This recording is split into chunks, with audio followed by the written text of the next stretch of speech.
بسم اللہ الرحمن الرحیم۔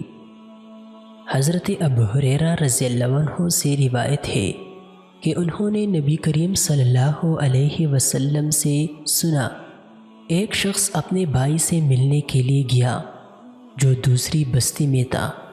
اللہ تعالیٰ نے اس کے راستے پر ایک فرشتے کو اس کی نگرانی کے لیے مقرر فرما دیا۔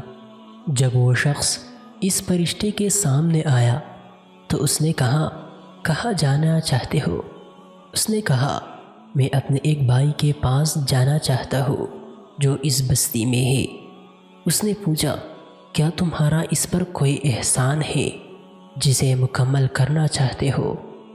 اس نے کہا، نہیں، بس مجھے اس کے ساتھ صرف اللہ کی خاطر محبت ہے۔